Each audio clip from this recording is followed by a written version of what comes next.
வணக்கம்.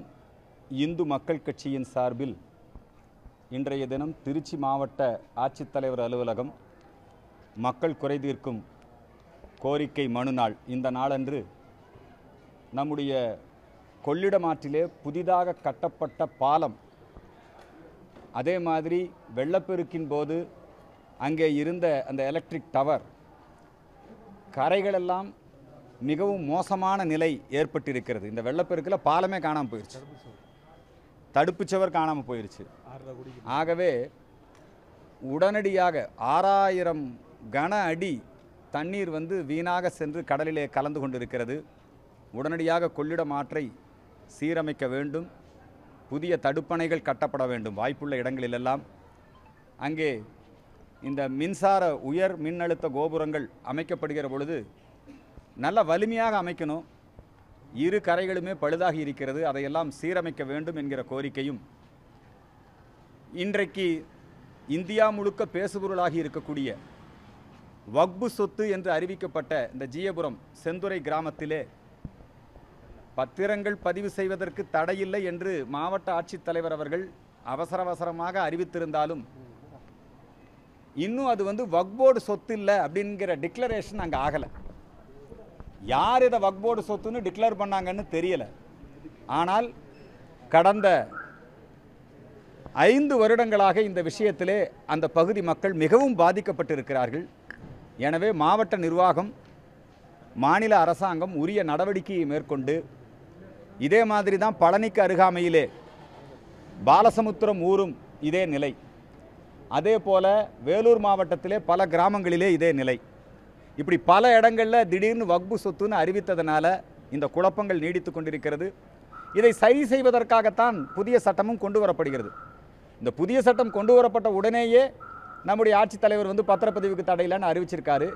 இதெல்லாம் வக்பு சொத்து இல்லைன்னு அறிவிக்கணும். அதுக்கான சட்ட நடவடிக்கைகளை அந்தந்த மாவட்ட நிர்வாகங்கள் மேற்கொள்ள வேண்டும் என்கிற கோரிக்கை, அது 2வது கோரிக்கையாக கொடுத்திருக்கிறோம். அதே போல கச்சத்தீவு என்பது நம்முடைய மீனவர்கள், அவர்களுக்கு அங்கே மீன் பிடிக்க, வலைகளை உலர்த்த, அங்கே கோயில்களில் விழா நடத்த தேசிய கொடி ஏற்ற எந்த தடையும் கிடையாது. எனவே வருகின்ற சுதந்திர தினத்தன்று கச்சத்தீவிலே தேசிய கொடியை ஏற்றிட வேண்டும் என்று சொல்லி நம்முடைய திருச்சி மாவட்ட ஆட்சித்தலைவர் மூலமாக மாண்புமிகு தமிழக முதலமைச்சருக்கும் அல்லது தமிழக காவல்துறை தலைவருக்கும் அங்கே ஒன்று ராமநாதபுரம் மாவட்ட நிர்வாகம் தேசிய கொடி ஏற்றலாம், இல்லை கடலோர காவல்படை தேசிய கொடி ஏற்றலாம். இதுக்கு எந்த தடையும் கிடையாது. இதன் மூலமாக நம்முடைய உரிமையை நிலைநாட்ட முடியும்.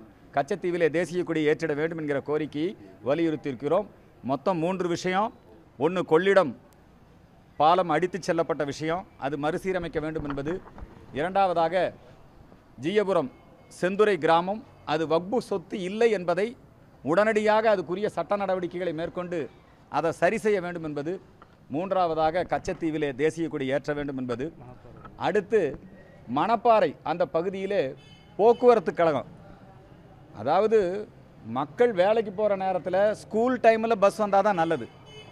இது பல முறை இங்கே கோரிக்கை மனு கொடுத்த பிறகும் கூட இன்னும் அந்த மக்களுக்கு அந்த பேருந்து நேரம் மாற்றி அமைக்கப்படவில்லை, பயன்படுத்த முடியாத சூழல் ஏற்பட்டிருக்கிறது. ஆகவே பேருந்து அந்த நேரத்தை மாற்றி அமைக்க வேண்டும் என்கின்ற மனுவையும் சேர்த்து கொடுத்திருக்கிறோம். வருகின்ற ஆகஸ்ட் 14ஆம் தேதி அன்னைக்கு இந்திய நாடு பிரிக்கப்பட்ட நாள், பிரிவினை நாள்.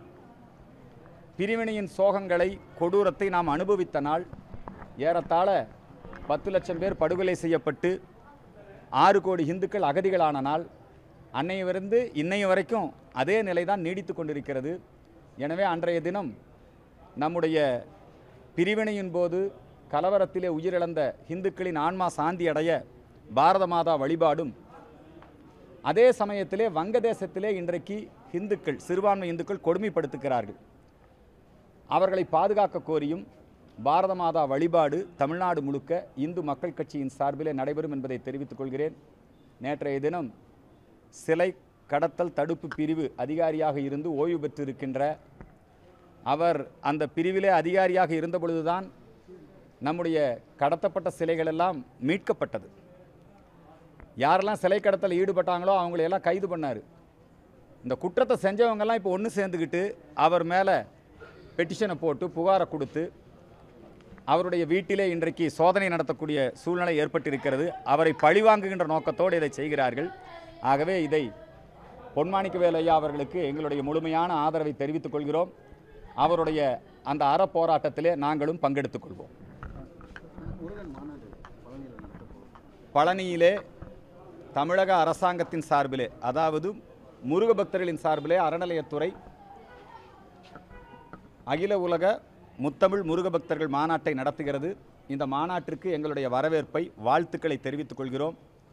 இந்த மாநாட்டிலே முருகப்பெருமானை இழிவுபடுத்தக்கூடிய வகையிலே, பழனிமலையை கொடுத்து அவதூறு பரப்பக்கூடிய வகையிலே சுகிசிவம் அவர்கள் பேசி வருகிறார்.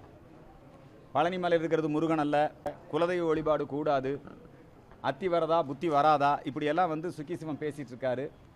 ஆகவே முருக பக்தர்களை இழிவுபடுத்துகின்ற இத்தகைய இந்த பேச்சாளர்கள் மீதும் நடவடிக்கை எடுக்க வேண்டும் என்பதை தெரிவித்துக் கொள்கிறேன். மற்றபடி முருக பக்தருடைய மாநாட்டை அறநிலையத்துறை நடத்துவது வரவேற்கத்தக்கது. அந்த மாநாட்டை ஒட்டி முருக பக்தர்களுக்கு, தலைச்சிறந்து விளங்கியவர்களுக்கு அவர்களுடைய பெயரிலே, முருகனடியார்களுடைய பெயரிலே விருதுகள் வழங்குவது, நம்முடைய முருகனுடைய திருப்புகழ், இது மாதிரியான விஷயங்களை எல்லாம் புத்தகங்களாக பதிப்பித்து மக்களிடையே பரப்புவது, இந்த நடவடிக்கையெல்லாம் மேற்கொண்டிருக்கிறார்கள்.